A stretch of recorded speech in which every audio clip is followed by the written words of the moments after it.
Masih bersama kami di Presisi Pagi, Polairut menemukan korban WNA KM Pari Kudus asal Taiwan di wilayah perairan Kepulauan Seribu. Setelah berhasil dievakuasi, jenazah kini telah diserahkan ke pihak keluarga. Kepolisian perairan yang tergabung dalam tim SAR gabungan berhasil menemukan korban warga negara Taiwan yang tenggelam dalam kecelakaan KM Pari Kudus di perairan Pulau Rambut. Korban berinisial CY ditemukan dalam keadaan tidak bernyawa mengambang di dam barat luar pelabuhan Tanjung Priok. Kakor Polairut Bahar Kampolri Irjen Pol M. Yasin Kosasih menyebut bahwa kronologi penemuan jenazah berawal dari laporan bahwa tim melihat mayat mengapung di dam barat luar pelabuhan Tanjung Priok di dekat Mako TNI Angkatan Laut. Kapal polisi Dit Polair beserta anggota SAR kemudian bergerak merapat ke lokasi penemuan mayat. Jenazah kemudian dievakuasi ke atas kapal SBU 017 dan langsung dibawa ke pos SAR gabungan di Pantai Mutiara, Jakarta Utara. Setelah melalui pencocokan dan pengecekan, jenazah warga Taiwan ini kemudian diserahkan ke keluarga. Sebelumnya pada 11 Maret lalu, KM Pari Kudus membawa 32 penumpang dan 3 ABK dari Asa Resort Pulau Payung Kepulauan Seribu Selatan hendak menuju Pantai Mutiara. Namun akibat cuaca buruk, kapal diterjang ombak tinggi disertai angin kuat. Kecelakaan tak terhindarkan hingga membuat kapal terbalik. Dari Dit Polair Kor Polairut Bahar Kampolri melaporkan untuk Polri TV. Direktorat Tindak Pidana Narkoba Bareskrim Polri melakukan operasi Seaport Interdiction selama 10 hari di Pelabuhan Bakauheni, Lampung. Hasilnya polisi berhasil mengamankan 8 orang dengan total barang bukti 80.000 gram sabu, 1.006 butir ekstasi, dan 2.309 gram ganja. Kepala Bagian Penerangan Umum Divisi Humas Polri, Kombes Pol RD Ardimulan Caniago mengatakan, pelaksanaan kegiatan operasi Seaport Interdiction ini melibatkan tim K9 Korps Sabara Bahar Kampolri selama 10 hari mulai dari tanggal 3 sampai 12 Maret 2024. Kombes Pol RD menyebut, dalam operasi ini menggunakan alat deteksi berupa 6 ekor anjing K9 yang berasal dari ras tertentu ini memiliki kekuatan penciuman 600 juta reseptor, di mana saat ini belum tergantikan dengan alat deteksi apapun. Hasilnya, polisi berhasil mengamankan 8 orang dengan total barang bukti 80.000 gram sabu, 1.006 butir ekstasi, dan 2.309 gram ganja. Adapun sasaran operasi yakni kendaraan yang melintas menuju penyeberangan kapal feri Pelabuhan Bakauheni. Polisi dengan anjing K9 melacak narkoba yang diduga terdapat pada kendaraan, barang bawaan, serta pengendara maupun penumpang. Selanjutnya barang bukti segera diamankan oleh pawang atau pelindung unit K9 untuk selanjutnya tindakan kepolisian oleh penyidik. Kapolres Pekalongan menyalurkan bantuan bagi korban banjir di Desa Wangangdowo. Selain memberi bantuan, Polres Pekalongan juga menyediakan pelayanan kesehatan gratis bagi korban banjir.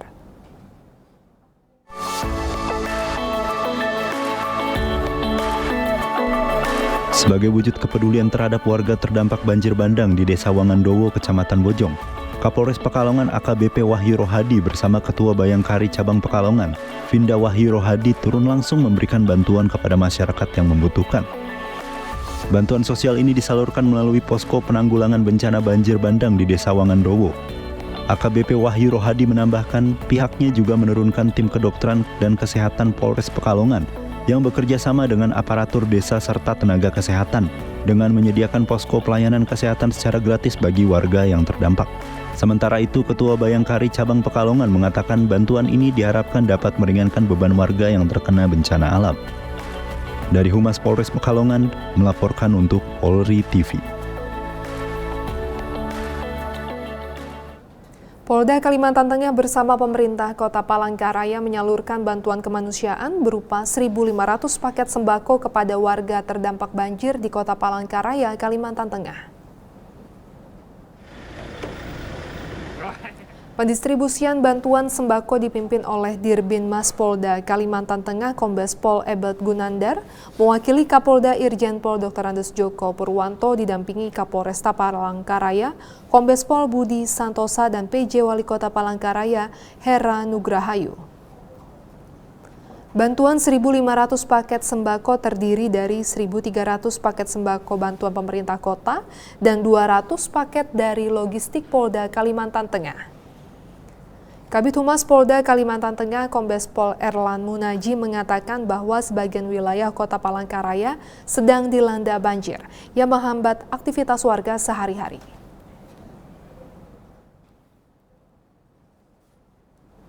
Polres Grobogan mengevakuasi warga terdampak banjir di Dusun Banteng Mati, Kecamatan Purwodadi. Akibat banjir setidaknya 3 desa dan 2 kelurahan terendam di Kecamatan Purwodadi, Grobogan. Memberikan respon cepat atas terjadinya bencana banjir di Dusun Banteng Mati, Karanganyar, Purwodadi. Petugas menyisir rumah-rumah warga yang rumahnya terkepung banjir dengan menggunakan perahu karet milik BPBD Grobogan. Petugas kemudian mendapati balita hingga lansia masih berada di dalam rumah yang terdampak banjir. Petugas kemudian mengevakuasi para warga ke tempat yang lebih aman. Kasih Humas Ibda Teddy mengatakan pihaknya masih terus bergerak untuk menyelamatkan warga terdampak, termasuk barang-barang yang masih bisa diselamatkan. Ia menambahkan 3 desa dan 2 kelurahan di Kecamatan Purwodadi, Kabupaten Grobogan terendam banjir akibat meluapnya air Sungai Lusi. Dalam rangka mengantisipasi bencana banjir, jajaran Polres Grobogan telah melaksanakan berbagai kegiatan, yaitu evakuasi bersama BPBD di lokasi-lokasi warga yang terjebak banjir. Kemudian dari Satlantas Polres Grobogan juga melakukan pengalihan arus. Jadi memang di titik-titik menuju ke Purwodadi arah Semarang dan arah ke Pati memang terjadi genangan air yang cukup tinggi. Dari Humas Polres Grobogan melaporkan untuk Polri TV. Kapolda Jawa Tengah bersama Pangdam 4 Diponegoro mengunjungi tempat pengungsian sekaligus dapur umum warga terdampak banjir di Balai Desa Getasrejo, Kabupaten Grobogan. Sebanyak 113 desa di 13 kecamatan wilayah Kabupaten Grobogan terdampak banjir akibat luapan air Sungai Lusi. Hal ini pun mendapat atensi dari berbagai pihak termasuk TNI Polri. Pada hari Minggu pagi, Kapolda Jawa Tengah Irjen Ahmad Lufi bersama Pangdam 4 Diponegoro, Maijen Dedi Suryadi mengunjungi tempat pengungsian sekaligus dapur umum untuk warga terdampak banjir di Balai Desa Getasrejo, Kabupaten Grobogan. Kapolda Jateng menyempatkan diri untuk menyapa 170 orang pengungsi di lokasi ini.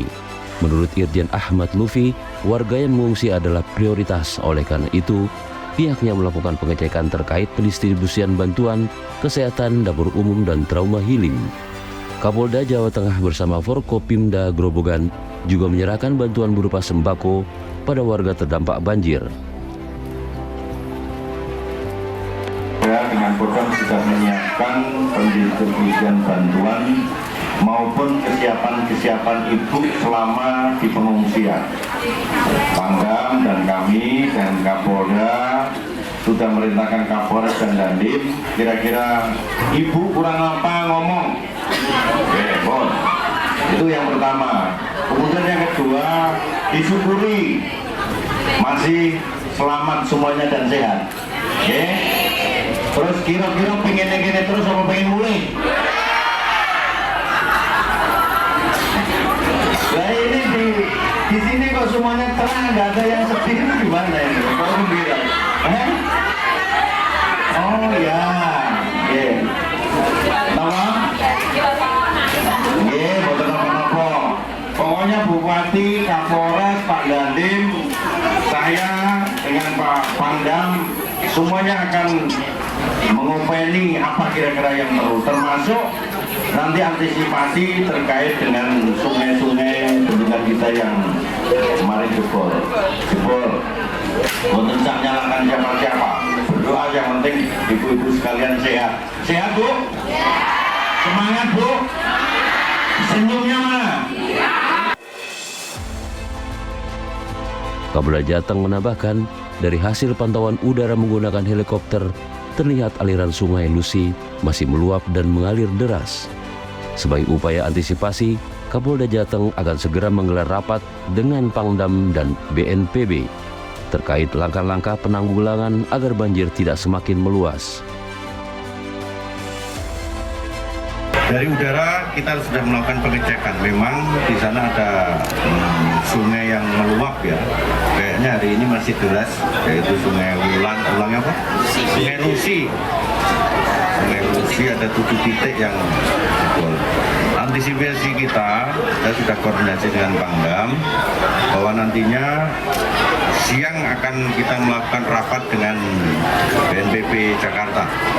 Jadi ada 7 kabupaten kota di wilayah Jawa Tengah yang terdampak akibat banjir, yang nanti secara kongruen akan kita lakukan rapat secara umum di Pemprov.